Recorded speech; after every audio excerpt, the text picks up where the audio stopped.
নমস্কার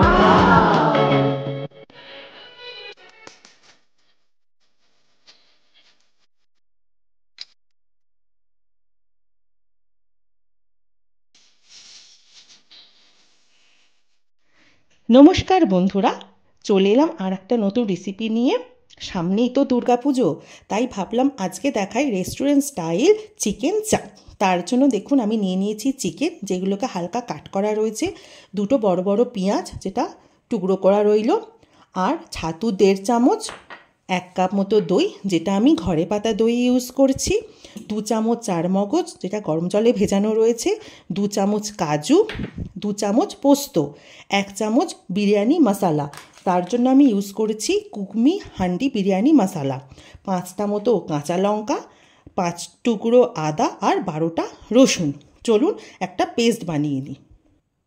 দেখুন একটা মিক্সির জার নিয়ে নিলাম, তার মধ্যে প্রথমে আমি পোস্তটা দিয়ে দিলাম। এটা জলে ভেজানোর দরকার নেই, এটা ড্রাই পাউডার করে নেব। এবার দেখুন পোস্তটা হালকা পেস্ট হওয়ার পর এর ভেতরে দিয়ে দিলাম কাজু,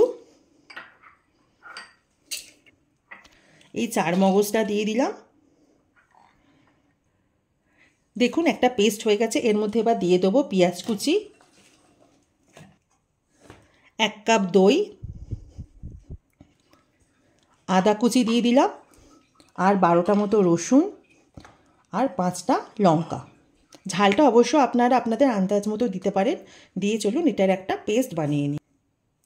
দেখুন সব কিছুর একটা পেস্ট হয়ে গেছে, এটাকে একটা বড় ডেচকির ভেতর আমি নিয়ে নিলাম। এবার দেখুন এই পেস্টটা আমি একটা জায়গায় নিয়ে নিলাম। এবার এর মধ্যে দিয়ে দিলাম বিরিয়ানি মশলা, 2 চামচ হলুদ, 2 চামচ কাশ্মীরি পাউডার,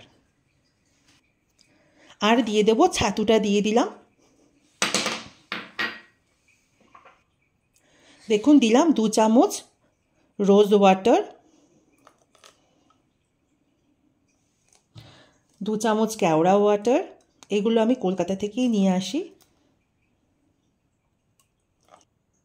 আর দেব 4 ড্রপ মতো মিঠা আতর,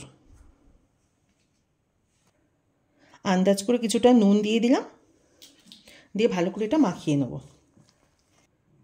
দিয়ে দিলাম 1 চামচ ঘি, এটাও আমার ঘরে বানানো ঘি। দেখুন ভালো করে মাখিয়ে নিলাম ঘিটা দিয়ে। এবার একটা একটা করে চিকেন আমি এর ভেতর দিয়ে দেবো। দেখুন সবগুলো মাখা হয়ে গেছে, যেখানে কাট করে রেখেছিলাম তার ভেতরে একটু চেপে চেপে ঢুকিয়ে দেবেন। ব্যাস, এটাকে এবার ওভারনাইট ম্যারিনেশন করব। দেখুন এটা ওভারনাইট ম্যারিনেশন হয়ে গেছে, এবার এটা আমি ননস্টিকে দিয়ে দেবো। দেখুন ননস্টিক প্যানে আমি 3 স্পুন দিয়েছি রিফাইন্ড অয়েল, আর 2 স্পুন দিয়েছি দেশি ঘি। এর ভেতরে এবার একটা একটা করে এই যে ম্যারিনেশন চিকেনের পিসগুলো দিয়ে দেবো। দেখুন আমি দিয়ে দিলাম এটা। দেখুন গ্রেভিটাও এর ভেতরে আমি দিয়ে দিলাম, দিয়ে এটা আমি সিমে রেখে দেবো। দেখুন এটা বয়েল হয়ে গেছে, তেলও ছেড়ে দিয়েছে। এবার একটু দুধ নিলাম, এর মধ্যে একটু কেশর দিলাম, একটু গুলিয়ে। দেখুন কেশরটা আমি গরম দুধে গুলে নিয়েছি, নিয়ে এটা ওপর দিয়ে একটু মিশিয়ে দিলাম। দেখুন এভাবে হালকা করে নেড়ে দিয়ে এবার আমি একটা সার্ভিং প্লেটে সার্ভ করে দেবো। দেখুন এটা সার্ভিং প্লেটে আমি তুলে দিয়েছি। কেমন লাগছে অবশ্যই জানাবেন, আর নিশ্চয়ই পুজোতে বানাবেন। ধন্যবাদ।